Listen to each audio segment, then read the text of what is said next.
अस्सलाम वालेकुम dear students, मैं हूँ आपकी टीचर राबिया। आज हम पढ़ेंगे क्लास 9 की मैथ। हमने इसकी 1.1 एक्सरसाइज पहले लेक्चर के अंदर हमने की थी।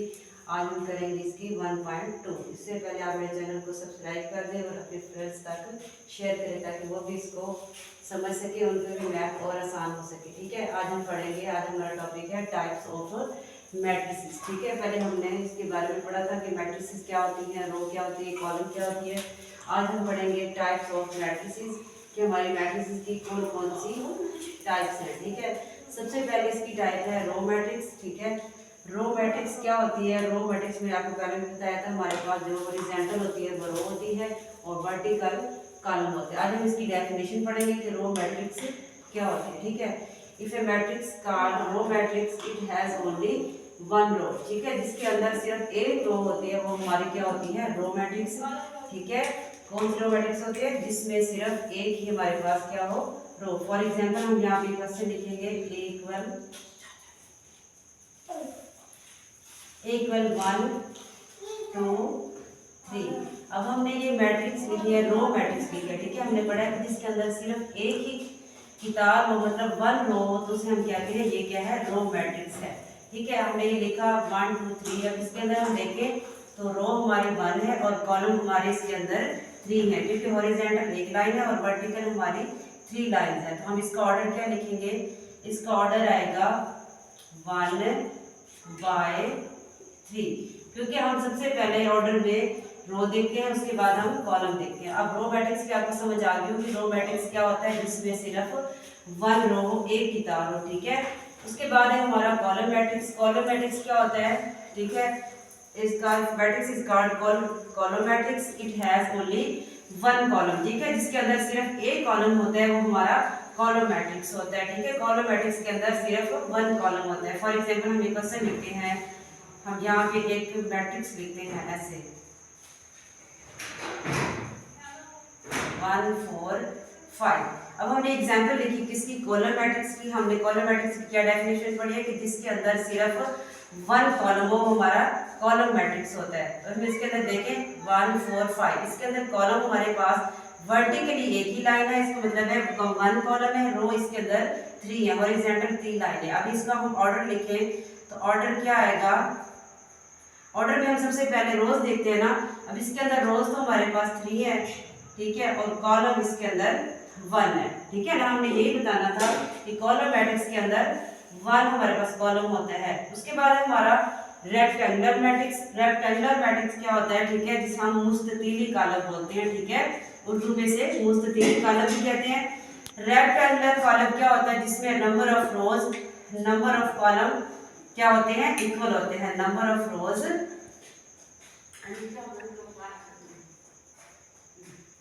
Number of rows equal to matrix की हमने डेफिनेशन पढ़ी है कि इसमें number of rows not equal होता है नंबर ऑफ कॉलम। ठीक है, इसके अंदर जो नंबर ऑफ रोज होते हैं नंबर ऑफ कॉलम के इक्वल नहीं होते, मतलब इसमें जो किताबें और कॉलम है वो बराबर नहीं होते। ठीक है ना, जैसे हम फॉर एग्जांपल यहाँ पे लिखते हैं एक कॉलम।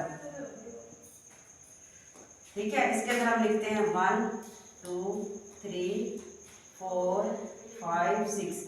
ठीक है, अब हमने ये जो मैट्रिक्स लिखी है इसमें देखिए हमारे पास रोज 2 है और कॉलम 3 है। इसका मतलब है इसमें number of rows number of column equal नहीं है, तो ये हमारा कौन सा कॉलम मैट्रिक्स होगी? Rectangular matrix. ठीक है, आपने इसकी डेफिनेशन याद रखी है, रेक्टेंगुलर में नंबर कॉलम इक्वल नहीं होते। ठीक है, तो हमने ये इसकी एग्जाम्पल लिखी है। ठीक है, इसकी एग्जाम्पल क्या आ गई? हमारे पास रोज कितनी है? इसकी 2 है और कॉलम इसके अंदर कितने हैं? 3। देखिए, अब number of rows number of column की जो तादाद है वो हमारे पास बराबर नहीं है। ठीक है, उसके बाद हम पढ़ेंगे स्क्वायर मैट्रिक्स। स्क्वायर मैट्रिक्स क्या होते हैं? जिसमें number of rows number of column के क्या होते हैं? इक्वल होते हैं। स्क्वायर मैट्रिक्स क्या होता है? ठीक है, स्क्वायर मैट्रिक्स देखिए ये नाम से पता चलता है स्क्वायर का मतलब मुरब्बा होता है। मुरब्बे के चारों तरह जैसे बराबर होते हैं ना, इसी तरह इसके अंदर नंबर ऑफ रोज और नंबर ऑफ कॉलम भी हमारे क्या होंगे? इक्वल होंगे। रेक्टेंगुलर में हमारे पास मुस्ततील जो होती है वो बराबर नहीं होती, लेकिन स्क्वायर जो हमारे पास मुरब्बा है वो शक्ल बराबर होती है। आप इसी लिहाज से जा सकते हैं कि स्क्वायर मैट्रिक्स के अंदर नंबर ऑफ रोज ठीक है इक्वल नंबर ऑफ कॉलम। ठीक है, नंबर ऑफ रोज इक्वल होंगे नंबर ऑफ कॉलम, तो ये हमारा क्या हो जाएगा स्क्वायर मैट्रिक्स। हम इसकी एग्जांपल यहाँ पे लिखेंगे। फॉर एग्जांपल हम यहाँ लिखते हैं 1 2 4 5। अब हमने देखा इसके अंदर जो रोज है वो कितनी है 2 है। कितनी रोज है 2, और इसके अंदर कॉलम भी हमारे कितने हैं 2। इसका मतलब है इसका जो ऑर्डर है वो आएगा 2/2। ऑर्डर क्या आएगा इसका 2/2। ठीक है। अब देखिए इसके अंदर नंबर ऑफ रोज और नंबर ऑफ कॉलम क्या आ रहे हैं इक्वल आ रहे हैं, तो ये हमारी क्या होगी स्क्वायर मैट्रिक्स। ठीक है। इसलिए हम डेफिनेशन इसलिए पढ़ रहे हैं क्योंकि हमने जो नेक्स्ट एक्सरसाइज करनी है उसके लिए आपको डेफिनेशन का पता होना जरूरी है, क्योंकि इसके अंदर जितने भी क्वेश्चन पहले 3 क्वेश्चन है उसके अंदर हमने डेफिनेशन को पढ़ के एमसीक्यूज के लिए आपने इन क्वेश्चंस को तैयार करना है, क्योंकि इस तरह के क्वेश्चन एमसीक्यूज के अंदर आते हैं। ठीक है। उसके बाद है हमारा नल और जीरो मैट्रिक्स। ठीक है, जिसे हम उर्दू में सिफरी कॉलम भी कहते हैं। ठीक है ना। वो कहता है कि हमारा नल या जीरो मैट्रिक्स क्या होता है जिसके अंदर तमाम एंट्रीज क्या हो जाएं सिफर हों, जिसकी तमाम एंट्रीज सिफर हों। फॉर एग्जांपल हम यहाँ पे लिखते हैं a = 0 0 0। ठीक है। जिसकी आर एंट्रीज क्या हो 0 हो वो हमारा होता है नल आर जीरो मैट्रिक्स। ठीक है। इसका ऑर्डर क्या आएगा हमारे पास 2/2। ठीक है। नल और जीरो मैट्रिक्स तो आपके नाम से पता चल जाएगा कि सिफरी कॉलम क्या होता है जिसमें तमाम अरकान या आदाद क्या हो सिफर हो। उसके बाद है हमारा ट्रांसपोज कॉलम। ट्रांसपोज का मतलब क्या होता है जिसमें हम कितारों को कॉलम में बदल देते हैं, मतलब रोज को कॉलम के अंदर कन्वर्ट कर देते हैं और कॉलम को रोज के अंदर कन्वर्ट कर देते हैं। ठीक है। हम इसे उर्दू में क्या पढ़ते हैं कितारों को कॉलमों में बदल देने को ट्रांसपोज कहते हैं। रोज एंड कॉलम। ठीक है। रोज को हम कॉलम बनाएंगे, कॉलम को हम रोज बनाएंगे। जैसे फॉर एग्जांपल मैं यहाँ पे लिखती हूँ ए कॉलम। ए कॉलम क्या है हमारा 1 4 5 6।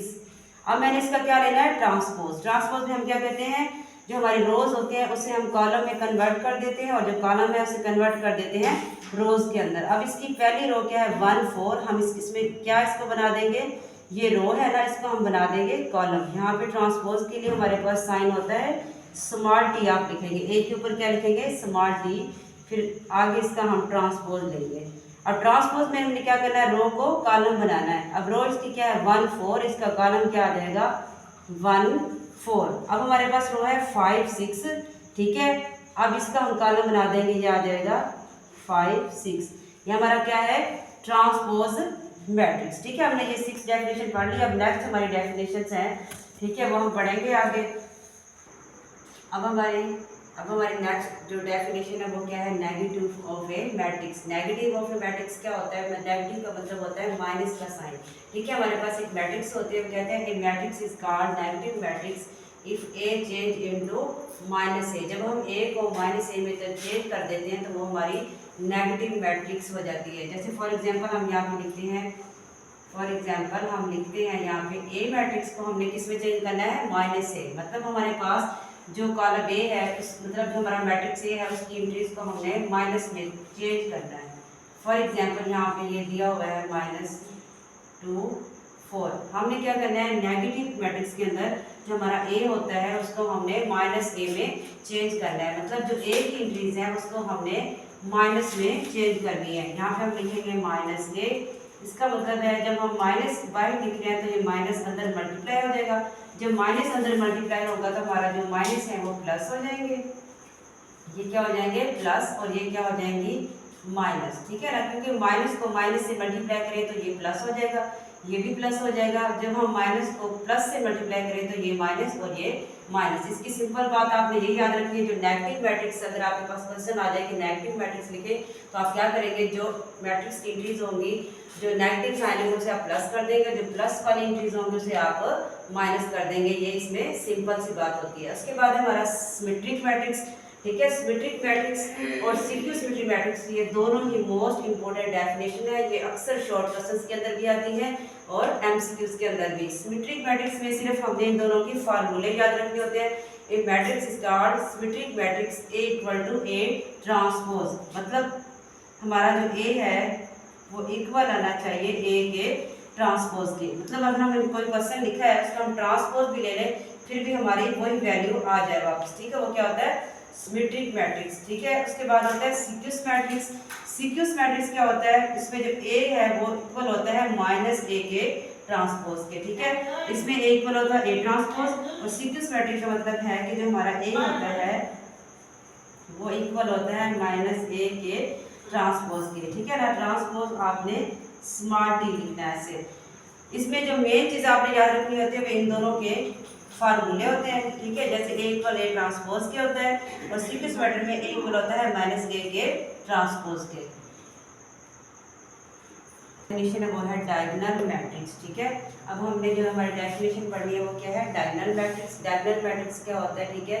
इसमें हमारे पास जैसे हम वितरी कॉलम भी उर्दू में बोल सकते हैं, ठीक है। वितरी कॉलम डायगोनल मैट्रिक्स को कहते हैं। डायगोनल मैट्रिक्स वो होता है जिसमें जो हमारे डायगोनल नंबर होते हैं उसमें जो एटलीस्ट वो कहते हैं 1 जो नंबर है वो नॉन जीरो होना चाहिए, बाकी सारे जीरो हो सकते हैं, ठीक है। डायगोनल मैट्रिक्स हमारे जो वितरी नंबर होते हैं। फॉर एग्जाम्पल हम यहाँ पे लिखे हैं, फॉर एग्जाम्पल हमने यहाँ पे लिखा ए कॉलम है, ठीक है ना। ए कॉलम है, हमने यहाँ पे क्या लिखने हैं, डायगोनल्स। हम लिखेंगे 1 0 0 2 0 0 0 3, ठीक है।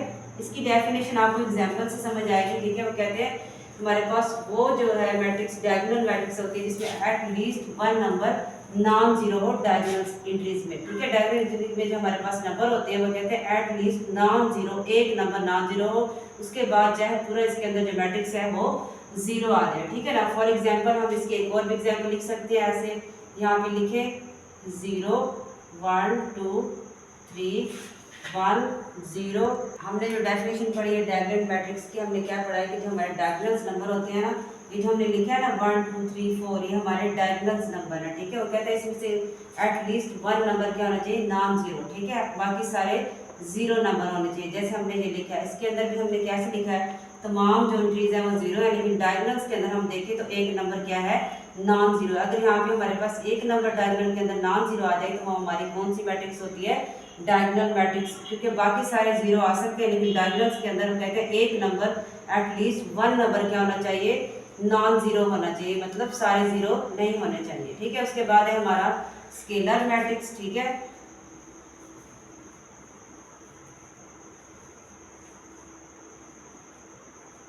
ठीक है, स्केलर मैट्रिक्स। स्केलर मैट्रिक्स हमारे पास क्या होता है, a scalar matrix is called scalar matrix. इसकी जो तमाम एंट्रीज क्या होती है, मतलब जो डायगोनल्स होते हैं वो सेम होने चाहिए। स्केलर मैट्रिक्स के अंदर हम कहते हैं जो हमारे डायगोनल नंबर होते हैं वो क्या होने चाहिए, सेम होने चाहिए। जैसे हमने ये डायगोनल नंबर लिखे हैं, इसमें हमने एक नॉन जीरो लिखा है, इसमें हमने क्या लिखना है, जो इसके डायगोनल नंबर है वो सेम होने चाहिए, वो क्या होता है, स्केलर मैट्रिक्स।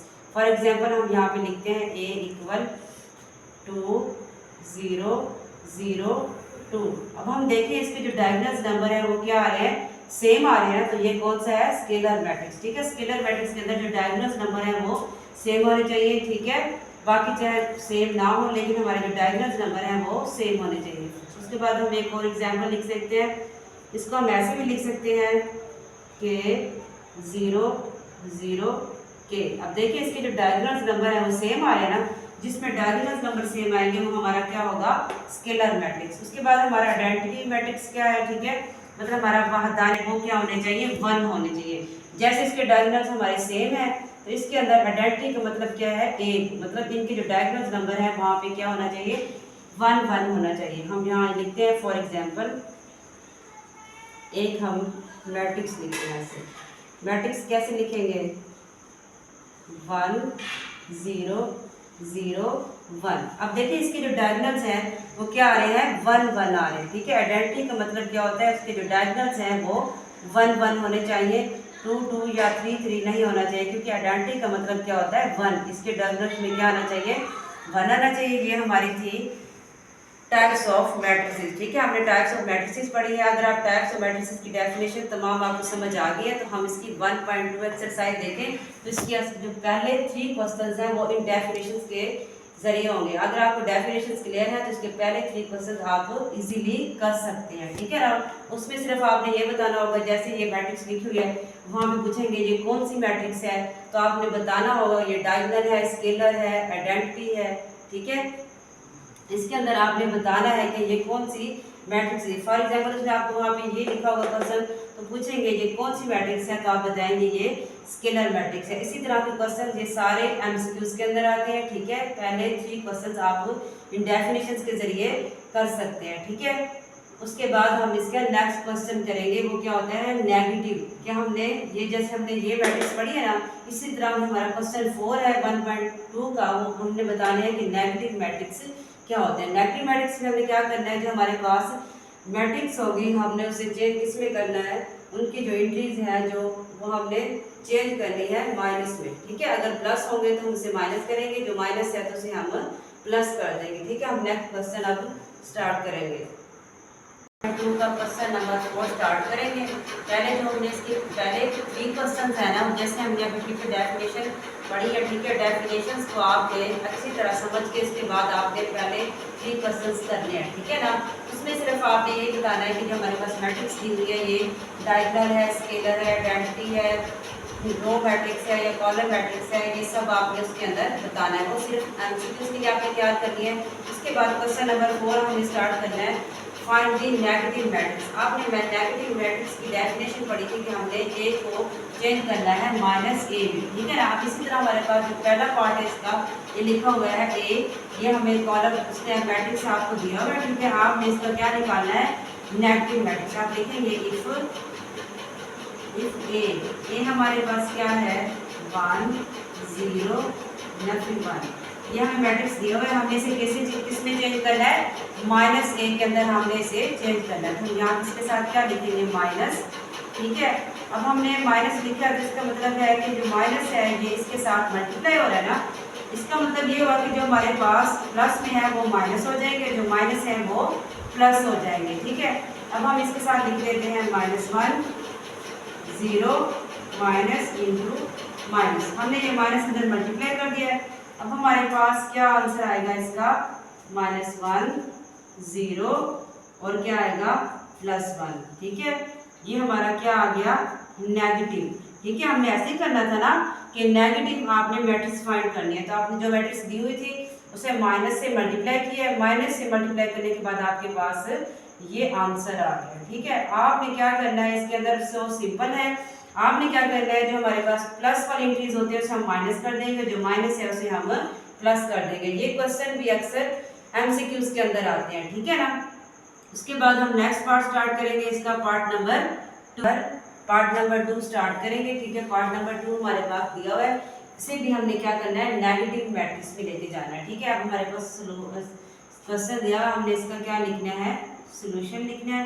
हम यहाँ पे क्या लिखेंगे बी मैट्रिक्स उसने आपको दिया हुआ है। बी मैट्रिक्स क्या दिया हुआ है 3 2 -1 और 1। हमने इसे चेंज करना है किसमें नेगेटिव में, तो हम क्या करेंगे इसको -1 से मल्टीप्लाई करेंगे, तो इसको भी हम किससे मल्टीप्लाई करेंगे -1 से, ठीक है। माइनस से हम जब मल्टीप्लाई करेंगे तो ये क्या हो जाएगा -3 -2 +1 -1, ठीक है। हमने क्या किया माइनस प्लस को हमने माइनस में चेंज करना है ना, तो हमारे पास जो प्लस में है वो माइनस में आ जाएंगे, जो माइनस है वो प्लस हो जाएंगे, ठीक है। ये बहुत ही सिंपल क्वेश्चन है। आपने सिर्फ क्या करना है, जो प्लस की एंट्रीज है उसे आपने माइनस में चेंज कर देना है, जो माइनस की है उसे आपने प्लस में चेंज करना है, ठीक है। ये हमारा पार्ट नंबर 2 है, ये इसका हमने आंसर फाइंड किया है। अब हम इसका नेक्स्ट पार्ट स्टार्ट करेंगे। पार्ट नंबर 3 हमारे पास क्या दिया हुआ है सी दिया हुआ है ना, इसे भी हमने नेगेटिव मैट्रिक्स में चेंज करना है, तो हम इसका सोल्यूशन लिखेंगे, ठीक है। उसके बाद हम इसका क्वेश्चन लिखेंगे। ये क्वेश्चन है हमारे पास 2 6 3 2। हमने इसे नेगेटिव में चेंज करना है, तो मैंने आपको बताया कि आपने प्लस को नेगेटिव में लेकर आना है, तो -1 से मल्टीप्लाई करेंगे। -1 से जब मल्टीप्लाई करेंगे तो हमारे पास जो इंट्रीज हैं ये देखिए ये सारी प्लस है, तो ये क्या हो जाएंगी माइनस हो जाएगी। ये -2 हो जाएगा, -3 -6 -2। हमने क्या किया, जो हमारे पास जो प्लस की इंट्रीज थी हमने उसे नेगेटिव में तब्दील कर दिया है। ये हमारा आंसर आ गया, ठीक है। उसके बाद हम नेक्स्ट पार्ट स्टार्ट करेंगे, इसका पार्ट नंबर 4 स्टार्ट करेंगे, ठीक है। इसमें भी हमने क्या करना है, इसे नेगेटिव बेस को चेंज करना है। अब हमने सोल्यूशन लिखेंगे। सोल्यूशन में हमारे पास पहले इसका हम क्वेश्चन लिखेंगे। क्वेश्चन है हमारे पास -3 -4 2 और 5। ये हमने इसकी एंट्रीज लिख ली है।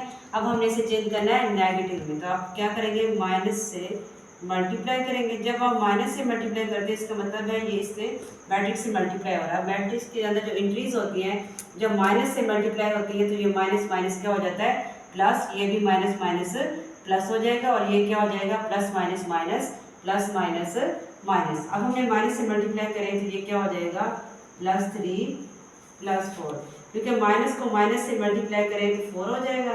प्लस का जब माइनस से मल्टीप्लाई होता है ये +3। अब 2 है ये प्लस है, माइनस से मल्टीप्लाई करेंगे तो ये -2 और ये क्या हो जाएगा -5। हमने यही पढ़ाना है कि हम नेगेटिव के अंदर जो प्लस की एंट्रीज है उसे हम क्या कर देते हैं माइनस, और जो माइनस है वो हो जाती है प्लस। ये सिर्फ आपने इसे भी आपने एमसीक्यूज के लिए क्रैक करना है।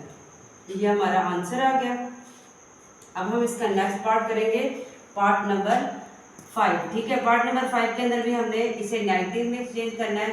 हम इसका सोल्यूशन लिखेंगे, उसके बाद क्वेश्चन है 1 - 5 2 3। ठीक है, इसे हमने नेगेटिव में चेंज करना है तो हम इसे -1 से मल्टीप्लाई करेंगे।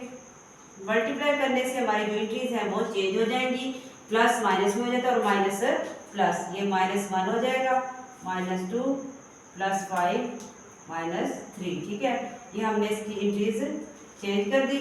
अभी हमारे पास आ गया आंसर। ठीक है, ये इसका क्वेश्चन नंबर 4 था। ये बहुत ही सिंपल है। आपने क्या करना है, जो हमारे पास क्वेश्चन है उसे आपने नेगेटिव में तब्दील करना है। जो प्लस है उसको आपने माइनस कर देना है, जो माइनस एंट्रीज उसे आपने प्लस कर देना। ठीक है, उसके बाद हमने नेक्स्ट क्वेश्चन स्टार्ट करना है, क्वेश्चन नंबर 5। वो भी बहुत इजी है। उसके अंदर हमने डेफिनेशन पढ़ी थी ट्रांसपोज की।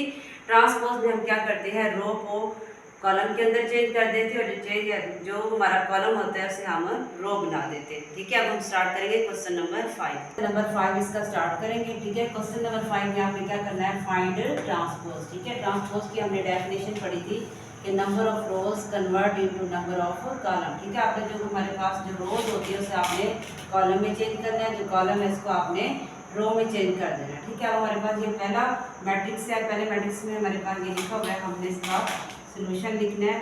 ठीक है, तो हमारे पास पहले हम क्वेश्चन लिखेंगे 0 1 -2। हमने इसका क्या लेना है, ट्रांसपोज। ठीक है, ट्रांसपोज में मैंने आपको बताया कि जो हमारे पास कॉलम है उसे आपने रो बनाना है और जो रो है उसको आपने कॉलम बनाना है। इसके अंदर देखिए ये हमारा कॉलम है ना, इसको आपने क्या बना देना है, रो बना देंगे। तो क्या लिखेंगे इसे 0 1 -2। ठीक है, हमने रो को कॉलम को रो में क्या किया है, चेंज कर दिया। ये हमारा क्या होता है, ट्रांसपोज। ट्रांसपोज की डेफिनेशन क्या है, रो को कॉलम में चेंज करेंगे और कॉलम को रो में। ठीक है, ये हमारा फर्स्ट पार्ट है। ठीक है, बहुत ही इजी है। ठीक है, आपने क्या किया, इस कॉलम को आपने रो बना दिया। अब इसका ये क्या आ गया, आंसर आ गया। ठीक है, उसके बाद देखिए हमारा नेक्स्ट क्वेश्चन है बी पार्ट। बी पार्ट में भी आपने क्या करना है, ट्रांसपोज लेना है। हम इसका सोल्यूशन लिखेंगे, क्वेश्चन लिखेंगे। क्वेश्चन है हमारे पास 5 1 - 6। ठीक है, हमने क्या करना है, इसका ट्रांसपोज लेना है। अब हम इसका ट्रांसपोज लेंगे। ठीक है, ट्रांसपोज में क्या करना है, आपने जो हमारे पास रो है उसे क्या बनाना है, कॉलम बनाना है। ये हमारे पास रो है ना, ये रो हमारा मैट्रिक्स है। रो मैट्रिक्स को आपने क्या कॉलम मैट्रिक्स बना देना है। तो ये क्या हो जाएगा हमारे पास 5 1 - ठीक है, आपने क्या लिखना है 5 1 - 6।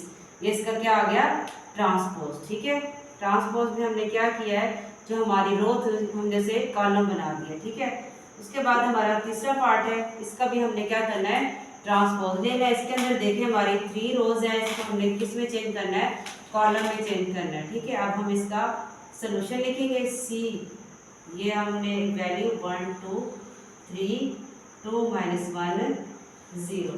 ठीक है, ये हमारा मैट्रिक्स है, इसको हमने ट्रांसपोज लेना है। यहाँ पे लिखेंगे सी का ट्रांसपोज। ट्रांसपोज में हमने क्या करना है, जो रो है उसको किस में चेंज करना है, कॉलम में। फर्स्ट रो इसकी ये है ना 1 और 2, इसको क्या बना देंगे, कॉलम। उसके बाद 2 और -1, उसके बाद 3 और 0। ये रोज थी, मैंने इसे किस में चेंज कर दिया, कॉलम में। ठीक है ना, हमने रोज को किस में चेंज कर दिया, कॉलम में। ये इसका क्या आ गया, ट्रांसपोज। ट्रांसपोज बहुत ईजी है, आपने सिर्फ क्या करना है, कॉलम को रोज बना देना और रोज को कॉलम में चेंज करना है। ठीक है, अब हम इसका नेक्स्ट पार्ट करेंगे, पार्ट नंबर 4। अब हम इसका पार्ट नंबर 4 स्टार्ट करेंगे। ठीक है, 4 के अंदर भी हमने क्या करना है, इसका ट्रांसपोज लेना है हमने। ठीक है, अब आपको समझ आ गई होगी कि ट्रांसपोज में हम क्या करते हैं। ठीक है ना, हम इसका सोल्यूशन लिखेंगे, डी पार्ट लिखेंगे। डी हमारे पास है 2 3 0 5। ठीक है, अब हमें इसका ट्रांसपोज लेना है। ट्रांसपोज पर हम क्या लिखते हैं, स्मॉल डी लिखेंगे। ट्रांसपोज में हमने क्या करना है, ये क्वेश्चन लिखा है, उसके बाद हमने इसका क्या लेना है, ट्रांसपोज लेना है। ठीक है, ट्रांसपोजेबल के अंदर हम क्या करते हैं, जो हमारे पास रोज हैं उसको हमने कॉलम में चेंज करना है। ये हमारी रो है 2 और 3, हम इसे क्या बना देंगे, कॉलम बना देंगे। उसके बाद हमारी सेकंड रो है 0 5, इसे हम क्या बना देंगे, 0 5 कॉलम। ठीक है, हमने ट्रांसपोज में क्या किया, किताब को कॉलम में तब्दील कर दिया। ठीक है, हम रो को कॉलम के अंदर चेंज कर रहे हैं, ये भी रो कॉलम में चेंज हो जाएगी, तो ये हमारा क्या होता है, ट्रांसपोज। ठीक है, ये हमारा आंसर आ गया। अब हम इसका पार्ट नंबर 5 करेंगे। पार्ट नंबर 5 बहुत सिंपल, जैसे हमने पहले क्वेश्चन किए बिल्कुल सेम वैसे ही करना है आपने। पहले क्या लिखना है, क्वेश्चन लिखना है। क्वेश्चन देखिए, क्वेश्चन करने का तरीका यही होता है, पहले आप सोल्यूशन लिखिए, इसके बाद क्वेश्चन को दोबारा लिख के फिर सोल्यूशन इसका स्टार्ट करें। ठीक है ना, ये लिखा हुआ है हमारे पास 2 -4 d 5। ठीक है, ये क्वेश्चन लिखा हमने। अब इसका हमने ट्रांसपोज लेना है। ठीक है, ट्रांसपोज के लिए हमने क्या लिखना है, इसके ऊपर स्मॉल टी लगाना है। ठीक है, ट्रांसपोज में हमने क्या करना है, जो इसकी रो है इसको क्या बना देना है, कॉलम। इसकी रो क्या है, 2 और 3, हमने इसे इसमें चेंज करते हैं। ठीक है, रो को हमने कॉलम बना दिया, उसके बाद -4 को भी क्या लिखेंगे, -4 और 5, ये भी क्या बन गया, कॉलम। ठीक है, ये हमारा इस क्वेश्चन का लास्ट पार्ट है। ठीक है, आपको उम्मीद है कि आपको ट्रांसपोज समझ आ गया होगा, क्योंकि इसकी डेफिनेशन से ही आप इसे समझ लेते हैं कि हमने रो को कॉलम के अंदर क्या करना है, चेंज करना है। ये हमारा इसका लास्ट क्वेश्चन है। इसी तरह आपका जो क्वेश्चन नंबर 6 है वो भी सेम ऐसे करना है आपने। ठीक है, क्वेश्चन नंबर 6 स्टार्ट करेंगे। ठीक है, क्वेश्चन नंबर 6 के अंदर भी आपने क्या करना है, ट्रांसपोज फाइंड करना है। ठीक है, ट्रांसपोज के हमने बहुत सारे पार्ट किए, अब आपको उम्मीद है कि समझ आ गए होंगे। अगर वो समझ आ गया तो ये क्वेश्चन बहुत इजी है, और ये शॉर्ट क्वेश्चन में बहुत दफ़ा आते हैं। ठीक है, एग्जाम के अंदर, तो ये भी बहुत इजी है। इसमें भी हमने क्या करना है, ट्रांसपोज लेना है। हम क्वेश्चन लिखेंगे, हमारे पास देखिए ये डबल टी लिखा हुआ है, इसका मतलब क्या होता है कि आपने डबल ट्रांसपोज लेना है, एक दफ़ा ट्रांसपोज लेना है, जो उसका आंसर आएगा उसके आपने दोबारा ट्रांसपोज लेंगे, तो उसका जो आंसर है वो ए आएगा, मतलब यही कीमत हमारे पास दोबारा आ जाएगी। ठीक है, अब हम सॉल्व करते हैं, हमें पता चलेगा। हम क्वेश्चन लिखते हैं यहाँ पे, ए क्वेश्चन है हमारे पास 1 2 0 1। ठीक है ना, ये क्वेश्चन आपको दिया हुआ है, हमने इसका क्या करना है, ट्रांसपोज लेना है। अब आप ले इसका ट्रांसपोज। ट्रांसपोज में हमने क्या करना होता है, रो को कॉलम में चेंज करेंगे। तो इसकी पहली रो है 1 2, तो ये कॉलम बन जाएगा 1 2। इसकी सेकंड रो है 0 1, क्या है 0 1, तो ये इसका कॉलम बन जाएगा 0 1। अब इसके ऊपर हमारा दूसरा भी ट्रांसपोज दिया हुआ ना, हमने इसका क्या लेना है, दोबारा ट्रांसपोज ले लेंगे। डबल का मतलब क्या है, एक दफ़ा ट्रांसपोज लेके उसका आपने दोबारा ट्रांसपोज लेना है। ठीक है, अब दोबारा ट्रांसपोज लेंगे हम इसका। ठीक है, तो क्या आएगा, इसका दोबारा ट्रांसपोज हम लेंगे, फर्स्ट रो को हमने कॉलम में चेंज कर देना है, 1 0 हो जाएगा, उसके बाद 2 और 1। अब देखिए हमने इसका डबल ट्रांसपोज लिया है, इसका आंसर मैच करें, ये ए के साथ मैच हो रहा है, 1 1 2 2 0 0 1 और 1। देखिए हमारा जो ए मैट्रिक्स है वो डबल ट्रांसपोज में क्या आ रहा है, इक्वल आ रहा है। इसका मतलब है हमने इसको प्रूव कर दिया कि जो ए डबल ट्रांसपोज है वो ए के बराबर है। ठीक है, हेंस प्रूव्ड। ठीक है, आप यहाँ पे क्या लिखेंगे, हेंस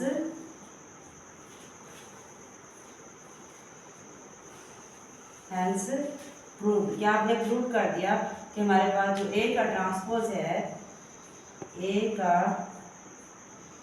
जो डबल ट्रांसपोज है वो केवल किसके इक्वल आ गया है, ए के। ठीक है, हमने यही साबित करना था, यही प्रूव करना था कि हमारा जो डबल ट्रांसपोज है वो ए के इक्वल आना चाहिए। हमने क्या किया, ट्रांसपोज लिया, ट्रांसपोज लेने के बाद हमने इस आंसर का दोबारा ट्रांसपोज लिया है। उसके बाद हमने देखा कि जो हमने डबल ट्रांसपोज लिया है वो ए के इक्वल आ रहा है, तो हमारा ये क्वेश्चन प्रूव हो गया है। ठीक है, अब हम इसका नेक्स्ट पार्ट करेंगे, पार्ट 2। ठीक है, पार्ट 2 हम करेंगे इसका। ठीक है, ये हमारा पार्ट 1 था, ये पार्ट 2 है। ठीक है। अब पार्ट 2 में भी हमने यही करना है ना, डबल ट्रांसपोज लेना है। क्या लिखेंगे आप? सबसे पहले आपने सोल्यूशन लिखना है इसका। सोल्यूशन में सबसे पहले आपने क्वेश्चन लिखना है। क्वेश्चन आपके पास दिया हुआ है बी, बिल्कुल सेम क्वेश्चन है और बहुत ही इजी क्वेश्चन है। ट्रांसपोज बहुत ही इजी होता है, ठीक है। सिर्फ ट्रांसपोज में हमें क्या करना होता है, कॉलम को किताब में और किताब को कॉलम में, मतलब रो को मैट्रिक्स में, रो को कॉलम मैट्रिक्स में चेंज करते हैं और कॉलम मैट्रिक्स को रो मैट्रिक्स में चेंज कर देते हैं। अब हमारे पास ये आ गया। अब हमने इसका क्या लेना है, ट्रांसपोज। हम यहाँ पे इसका लेते हैं ट्रांसपोज। इसका ट्रांसपोज लें तो क्या आएगा, 1 1, क्या आ जाएगा 1 और 1। हमने रो को कॉलम में चेंज किया ना, अब इसकी भी रो क्या है 2 और 0। इस रो को भी हमने कॉलम बना दिया, ये एक ट्रांसपोज है। अब हम दूसरा ट्रांसपोज लेंगे। दूसरा भी आपने किसका ट्रांसपोज लेना है, जिसका आपने पहले लिया हुआ है। इसका हम दोबारा ट्रांसपोज लें। दोबारा ट्रांसपोज लेने से मतलब अगेन ट्रांसपोज लेंगे तो क्या आएगा 1 2, क्या आएगा 1 2 और ये क्या आएगा 1 0। अब देखें इसका हमने डबल ट्रांसपोज लिया है। इसका डबल ट्रांसपोज के हमारे पास जो वैल्यू आई है वो बी के साथ मैच करती है। इसका मतलब है जो हमने क्वेश्चन किया है वो हमारा क्या है, साबित हो गया कि ये डबल ट्रांसपोज बी के इक्वल है। अब यहाँ पे क्या लिखेंगे, हैंस प्रूव्ड बी का जो डबल ट्रांसपोज हमने लिया है वो इक्वल किसके आता है, बी के। ठीक है, ये हमारा क्या आ गया आंसर। ठीक है, ये हमारा लास्ट क्वेश्चन था। ठीक है, उम्मीद है कि आप लोगों को समझ आ गई होगी। ये बहुत ही इजी क्वेश्चन है। इसमें सबसे मेन बात आपने डेफिनेशंस को रिवाइज करना है। डेफिनेशन जब तक आप रिवाइज नहीं करेंगे आपके पास ये क्लियर है। क्वेश्चन नंबर 6 है, ये बहुत इंपॉर्टेंट है, ये वेरी इंपॉर्टेंट है। ठीक है ना, किसके लिए, शॉर्ट क्वेश्चंस के लिए। ठीक है, ये बहुत दफ़ा पेपर में रिपीट भी हुआ है। इसके दोनों पार्ट इंपॉर्टेंट है। ठीक है ना, इसको आपने अच्छे से करना है। इसमें जो मैंने डेफिनेशन पढ़ी है उसको आपने अच्छे से पढ़ लेना ताकि आपके जो पहले 3 क्वेश्चन हैं वो आसानी से हो सके। ठीक है, अगर आपको मेरा मेथड समझ आ रहा है तो आप अपने फ्रेंड्स तक भी शेयर करें ताकि वो भी मैथ को अच्छी तरह से सीख सके। ठीक है, और अच्छे मार्क्स हासिल कर सके। ठीक है, आपने क्या करना है, मेरे चैनल को सब्सक्राइब भी कर दें, अपने फ्रेंड्स तक शेयर भी कर दें। शुक्रिया। ठीक है।